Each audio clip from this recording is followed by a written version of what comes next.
I wanted to give you a little class orientation of the course material and where you should be in the homework. So if there's anything that you feel like I said too fast, just go ahead and pause and rewind, listen to again. Or if there's something you're trying to read on the screen, pause it, read it, and then press play again.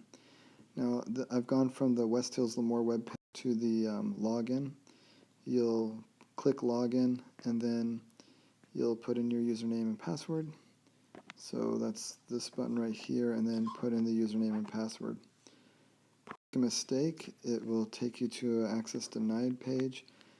Don't worry, that just might mean that you mistyped something. Check your cap locks and other things, and then go for it again. If you've typed it all in successfully, you should come to this page right here, where we want to click onto our class link right there, and then from there you something like this. This is called Advanced 360. You'll see that show up in the URL. It's our default course management system through West Hills. I and other statistics teachers and math teachers don't use this, so I'm not one of the teachers that will be using it. You'll notice that it's just an empty shell, essentially. I emailed you the syllabus last week, along with other emails telling you that it was okay to get started early in the class. About 23 people did, which was nice to see. And I have an orientation video from previous semesters up here, but I did not direct anyone to it because I was going to make this orientation video. Things changed a little bit when my wife went into delivery on Monday, and I wasn't able to send you the video like I had hoped. Either way, if you want to go watch the video, there is a video in that note there, and you can go check it out. It's essentially telling you all of what I'm telling you here. One of the things that it says is that the syllabus gives you the instructions for both classes, so I'll have you note that, and that in the syllabus there's some very important information. This being probably the most important is the course ID.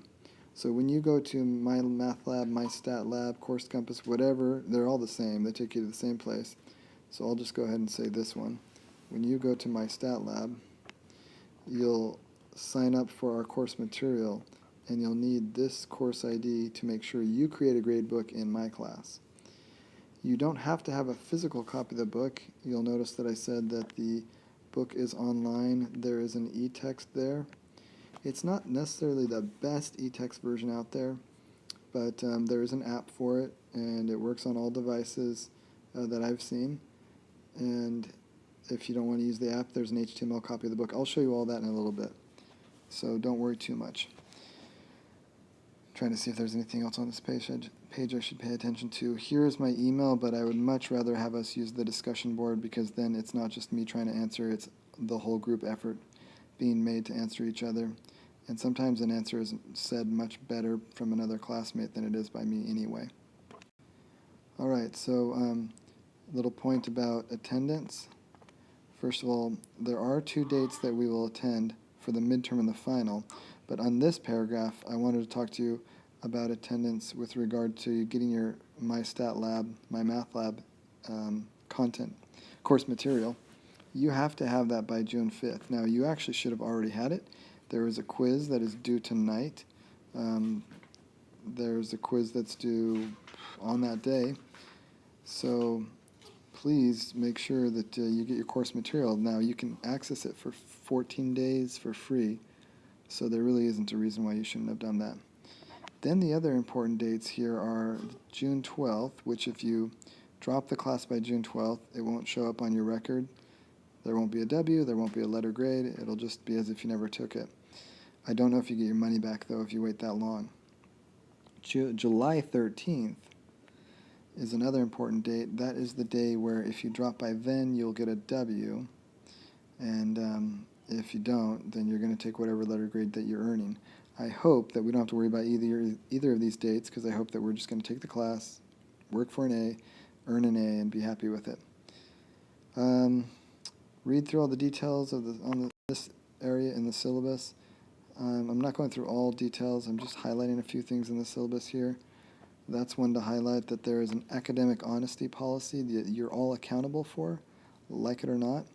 Make sure that you have read that and you feel like you understand it, because I consider it cheating to work with each other during quizzes. Homework is an okay time to work with each other, but not during quizzes, so that would be considering cheating. Anything that's a test or quiz, you must do on your own. There is some approved course material, and I'll show you that also in this video later. Here are the student learning outcomes that we hope to be able to accomplish. You can read through those. They don't make as much sense now as they will later. For example, since we haven't talked about hypothesis testing, you really want to come back to this syllabus, this part of the syllabus later. All right, here is the course management system that we use for most of our math classes here. And you're going to want to go to the student area under register, even if you've used Course Compass before, because it will prompt you and it'll give you the option to put in your old Course Compass or Pearson. That's the publisher's site that, or the publishing company that does all this. So if you have a Pearson ID from something else, another mastering class, use that. And it'll keep all your classes organized. What I mean by that is on the left here, you'll have your previous courses you've taken, and then you'll have our course in addition. So our course is down here. It's the, I just scooted down a little bit, the Math 25 LO2 and LO3. I'll zoom in a little bit.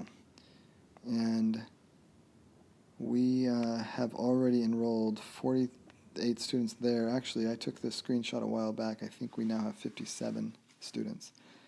Pay attention though, if you are temporarily enrolled and you don't take care of that by 14 days, you're going to get yourself knocked out, and then I'm going to have to drop you from the class if you don't pay for it, because this is your course material that's required.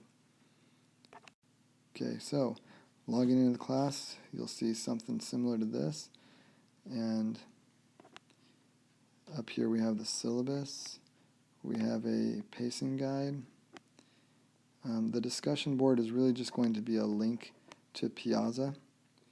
And then we've got an enhanced textbook, which has got all the additional supplementary material in there. So animations, testing data, videos, and other things. And then we've got the HTML copy of the book. Now that's a good thing for you to have available. I made it available because if you're using mobile devices, then you may not be able to play the book pages unless you download the app. Some people might not want to, so that's why I made that available. But the first here is the enhanced book, and it has all the extra tools. So feel free to click through these things here to get to know them. We're going to use this bottom one here a lot, StatCrunch.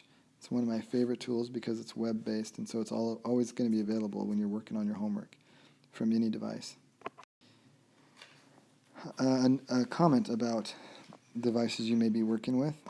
If you're working with a mobile device, you may sometimes see down here in the corner that there's a way to view more to the page, and it'll allow you to scroll down on the page and see everything that's there. If you don't click that, you're going to be stuck to just the static page you're looking at. So make sure that you click on View More so you can access the full page. Alright, going back a little bit, I wanted to point out that we do have a weekly calendar that I've posted for your pacing.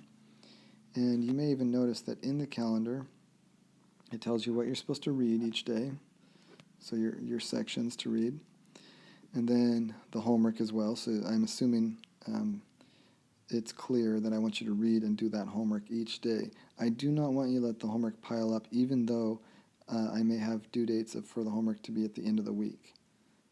So my direction to you is to not wait to do the homework, but to read about it and then do it that night. It's especially important because you'll have quizzes that will be due before the homework is due. So anyway, I can't ask you questions. I really wish we could talk about it right now. You'll be able to do that on the discussion board. So check through the pacing guide.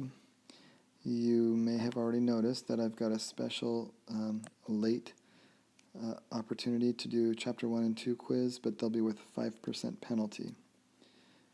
I'll tell you right now, since if you're watching this video you deserve to hear it, that these later quizzes that we'll have, Chapter 5, Chapter 6, Chapter 7, and so on, I'll allow you to work on those early, and if you work on them in advance, you get extra credit for doing them early, 5%. So I think you'll want to take advantage of that opportunity. All of these quizzes go with the password READY.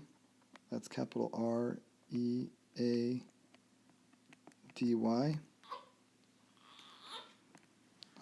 Hopefully that spelling looks okay. Now that is if you are doing them on time. If you're not doing them on time, I changed the passwords around, but I'll tell you that the password would be for this first one, irregular. Oh, it already says that. Sorry. I wrote it right there. So when I open up the quizzes late, and that's after I've already had you guys do the first on-time attempt and the second on-time attempt, then I can open those up. Okay, so ask me if you have questions about our pacing guide, but that's the one I want you to follow. Okay, the other thing is the enhanced textbook. If you open up the enhanced textbook, you'll see you can have access to each chapter individually. You may want to look at some of the things up here that you can get some support. There is some tutoring that they have available. They used to give out the first half hour free or a couple emails for free. I don't know if they do this time. Okay, and then if you need help entering, you want to look through that. All right. Here's an example, and I'm actually using an example from Chapter 1 with the HTML version. So in the HTML version, the format is a little bit different, but because I'm using a mobile device, I need to use the HTML version.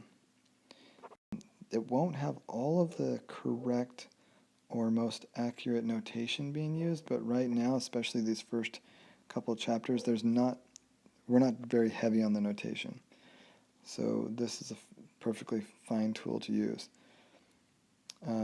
Again, let me just point out, this is the HTML version of the book. If you want the version of the book that looks exactly like the physical paper book, then you want to click on the enhanced textbook, which if you have a device that you want it to open from without having to use the flash player that it normally uses for desktops and laptops, then click on the app and install the app. All right, so the reading's pretty easy though. That's another thing I like about the HTML version. It's really fast and easy to read. You just read, go to the next one. Here are some definitions that you'll be wanting to have for answers to the homework questions. So you'll want to be using the book. Okay, don't really need there. When you go to click on the book or homework, you may see that your pop-ups are being blocked. Just go ahead and say continue, and then you can even say accept all what do they say, cookies and other information from this site. This is going to be your base URL when you look up in your privacy settings. Go ahead and accept all of it from there. Everything's safe. And I say that as is, meaning don't sue me if there's a problem. Okay, so do your homework. When you click on the homework, you'll see I've set this link up to show all by default. I hope it stays like that. And then you can click just on the homework if you want to focus that section. Okay, I click on syllabus here. And why did I do that? Not for anything we already said. I wanted to have you look back at those dates, but I didn't capture that part of the screen. So check your dates out. We've got 2 dates. They were posted when you registered for the course. They said that you needed to meet here at 7:30 a.m. or 7:30 p.m. It depends on the class, and I'm going to be making a poll for that in the Piazza page, our discussion board page. So You're probably falling asleep right now, so let me hurry up and finish this video. I'm going to click on homework. So if you click on homework, it just shows the homework. And then you click on the section that you want to do.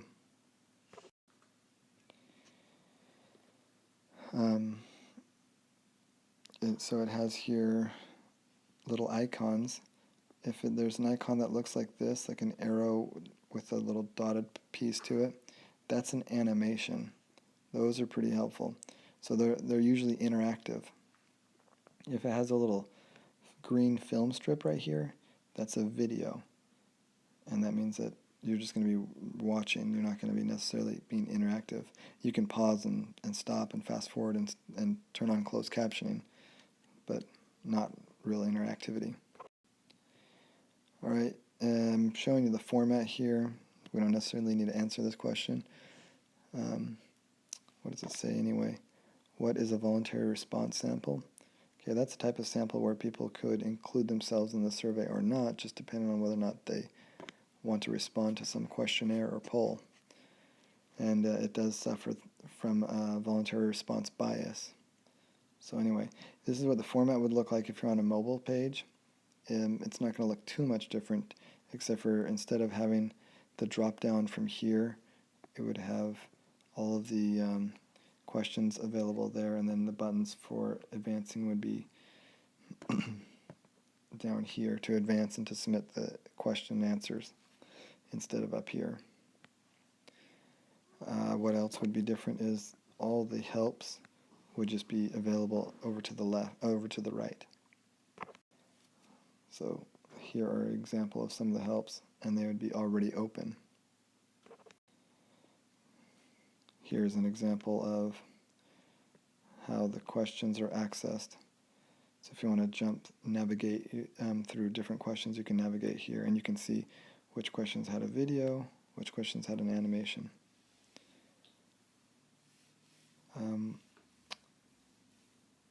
Let's see.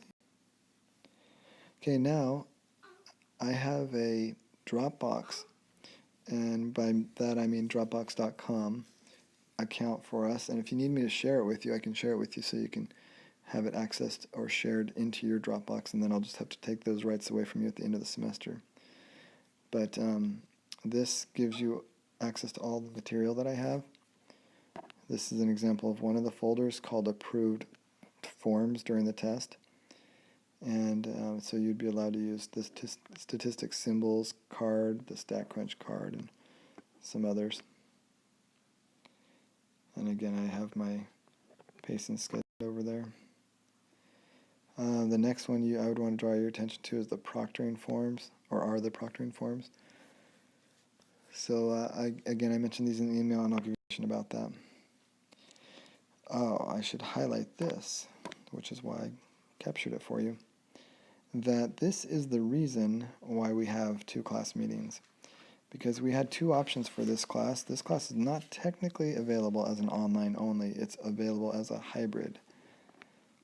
So in the hybrid format, there's some different requirements, and the requirements here are come in 2 options. Option 1, where we can have all tests and all tests proctored, or option 2, which is to have at least 1 midterm and a final exam proctored, and a minimum score of 70% on the average of the 2, the midterm and the final, or if I have more midterms, on the average of all of those, required to pass the class with a C.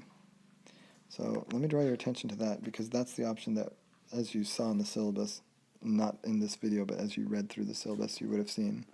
That's the option that we went with.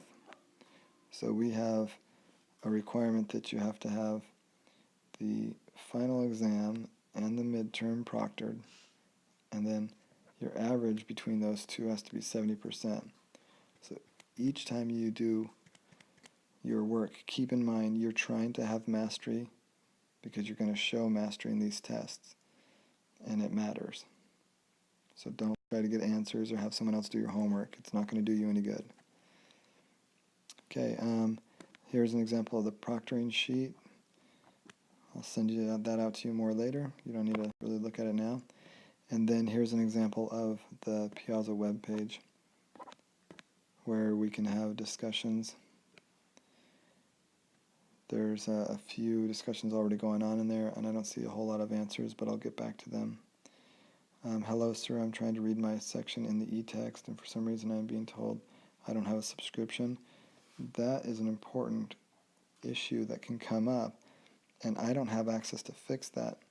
It probably comes from you having to use the course once before for a statistics class, and then either you dropped out or failed the class, and so you're using the same account, and that account has now expired in part because you're technically logged into 3 different subscriptions. One's Course Compass, one's My Math Lab or Math Excel, and the other one is the e-textbook, which is through Digital Vellum. And if one of them goes out, then you got to contact customer support. So I'll just put that, and I'll make that response in the actual discussion board. The link is found in the top right-hand corner of your My Math Lab page when you log in. All right. We already answered a few of these, but I'll just answer it again right here. The password for quizzes, if they're taken on time, is just ready. And that is with a capital R, so make sure you do that. The password for quizzes that aren't taken on time are called is irregular, but that doesn't happen often. I only have one time. That's because it's the first week, and things sometimes take a little while to get rolling. And then in the future, you'll have the opportunity to do. You can do some early quizzes and get some extra credit. All right. Hopefully that helps. Thanks.